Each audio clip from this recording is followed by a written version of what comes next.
The tragic death of Sonya Massey has sparked a whirlwind of controversy, with each new detail that emerges adding layers of complexity to an already disturbing narrative.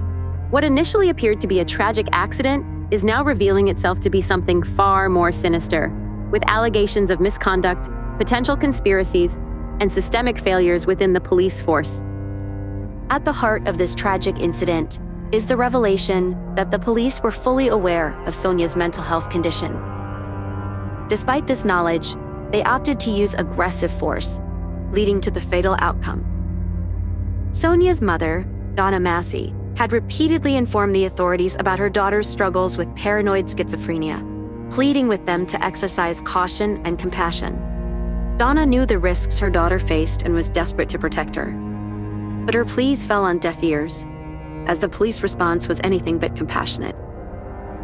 The story took an even darker turn when Sonia's son, Malachi Hill Massey, made a shocking revelation. The police officer responsible for Sonia's death was not just a stranger, but someone who was actually acquainted with her. This startling twist raises the terrifying possibility that Sonia's death was not merely the result of excessive force, but potentially a calculated setup. The officer in question, Sean Grayson, is now at the center of this unfolding drama, with his actions and connections under intense scrutiny. But the web of connections doesn't stop there. It has come to light that Sonia was familiar with Sean's girlfriend, Isabel Butterfield, and that Sean's job as a deputy was secured thanks to Isabel's father, Scott Butterfield, a former sheriff's deputy.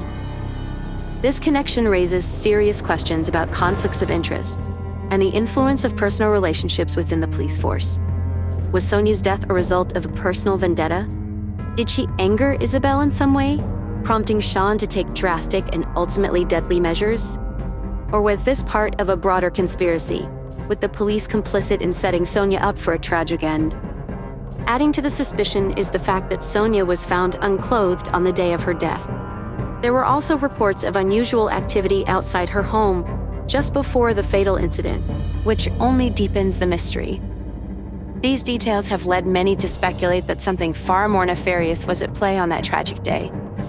Sonia's interactions with the police in the days leading up to her death paint a picture of a woman in crisis, desperately seeking help, but ultimately failed by the very system that was supposed to protect her. On multiple occasions, her mother had alerted the authorities to Sonia's deteriorating mental state, urging them to handle the situation with care. Sonia, who was battling paranoid schizophrenia, was in a state of extreme distress, and her mother's warnings were clear: do not harm her. Yet, despite these explicit warnings, the police response was marked by a lack of compassion and an escalation that would lead to tragedy. One particularly alarming incident occurred just days before Sonia's death. Sonia had called 911 to report that she had been assaulted by a neighbor who hit her with a brick. In another instance, she told an officer that a police officer had previously tried to run her off the road. These incidents highlight the level of distress and fear Sonia was experiencing in the days leading up to her death. But rather than receiving the help she so desperately needed, Sonia's interactions with law enforcement seemed to have only escalated her situation. During a press conference, Malachi revealed that on the day of the incident, another 911 call had been made, and he believes that Sean was one of the officers who responded. This revelation suggests a deeper conspiracy, as it seems that Sean might have been aware of Sonia's mental health struggles, yet chose to act aggressively. Was this a case of an officer with a grudge? Or was something more calculated happening behind the scenes? In a heart-wrenching twist, Sonia's father, James Wilburn, shared that he was initially misled about the circumstances surrounding his daughter's death. He was told that an intruder, not a police officer, was responsible for Sonia's death. It wasn't until his brother pointed out that the news reports mentioned a deputy-involved shooting that James realized the truth. Sonia's premonition about something terrible happening adds a chilling layer to this already tragic story, making it seem as though Sonia sensed her own impending doom. Sean Grayson's actions during the incident have only fueled suspicions of foul play.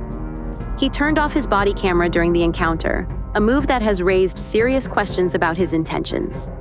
It was only through his partner's body camera footage that the events of that day were partially revealed, showing a side of the story that Sean may have intended to keep hidden. One particularly disturbing detail is that Sean allegedly referred to Sonia as a crazy B-word, suggesting that he had prior knowledge of her mental state and was perhaps predisposed to view her with hostility. The connection between Sean and Sonia becomes even more concerning when considering the role of Sean's fiancée, Isabel Butterfield. Reports suggest that Isabel knew Sonia from a mental health treatment center, adding another layer of intrigue to this already complex case.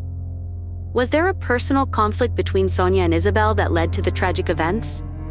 Could this be the reason why Sonia was found wearing a hospital bracelet when she died, suggesting that she had just left a health center before rushing home? Some theories even suggest that the police, particularly Sean, may have been involved in creating a dangerous situation that led to Sonia's death, potentially explaining why she didn't have time to get dressed before the fatal encounter. Eyewitness accounts from the day of the incident add further weight to the suspicion that something was not right. One witness described how Sean aggressively insisted on entering Sonia's home, despite her pleas for him not to hurt her. Another witness questioned why Sonia remained on the phone with 911 until Sean instructed her to hang up, a detail that has led some to believe that there was more to this situation than meets the eye. These accounts suggest a potential conspiracy involving Sean, his fiancée, and possibly other police officers, all working together in a coordinated effort that led to Sonia's death. The controversy surrounding Sean Grayson deepens when examining his troubled past. Despite a history of misconduct, including 2 DUI convictions and investigations at previous law enforcement agencies, Sean was still hired as a deputy, thanks in large part to the influence of his fiancée's father, Scott Butterfield. Records obtained through the Freedom of Information Act revealed that Scott provided a glowing recommendation for Sean, despite his checkered employment history. This raises serious concerns about the hiring practices within the police force and how someone with such a troubling background was allowed to serve as a deputy. As public outrage continues to grow, Sean's grandmother-in-law has only added fuel to the fire with an op-ed defending him. In her article, she questioned the motives of the protesters, urging them to stop their demonstrations since Sean was already in jail, charged and awaiting trial. Her comments have sparked widespread anger, as many feel she is missing the point entirely. The protests are not just about Sean's incarceration. They are about the systemic failures that allowed someone with his background to serve in law enforcement in the first place. The public's frustration is deeply rooted in these systemic issues and the broader failures of those who enabled Sean, reflecting a wider call for accountability and justice following Sonya Massie's tragic death. The controversy surrounding Sean's actions highlights a much deeper problem within the police force that urgently needs to be addressed. Even if Sean is convicted and imprisoned, it won't bring back Sonia, and it won't erase the systemic issues that allowed this tragedy to happen. The line from the op-ed that sparked the most outrage was, "We will always support Sean. Judge not, lest you be judged. No man or woman is without sin." Many found it abhorrent that she would express pride in someone who took a life without just cause and invoke religious references, especially considering that Sonia had invoked Jesus moments before Sean shot her. The timing and nature of her remarks only served to deepen the public's sense of injustice and disbelief.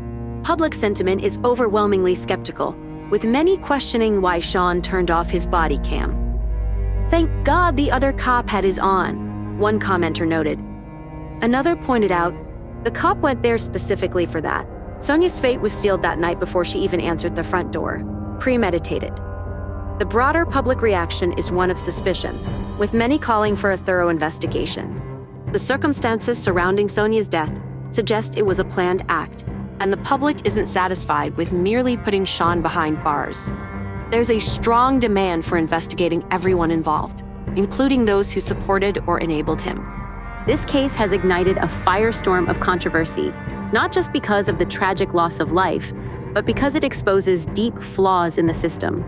The public is demanding answers, and they won't be satisfied until every aspect of this case has been thoroughly investigated. There is a growing sense that this case could be a tipping point, leading to broader calls for reform within the police force. The spotlight is now on those who allowed someone like Sean Grayson to serve in law enforcement despite his troubling history, and there is a widespread demand for accountability at all levels.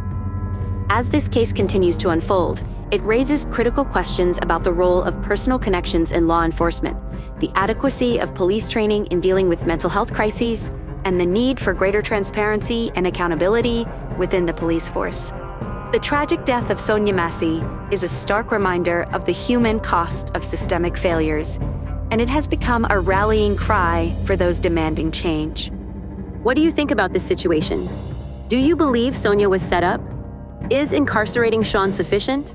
Or should everyone connected to him also be investigated? Share your thoughts in the comments section below. The conversation around this case is far from over, and it's crucial that we continue to push for answers and accountability.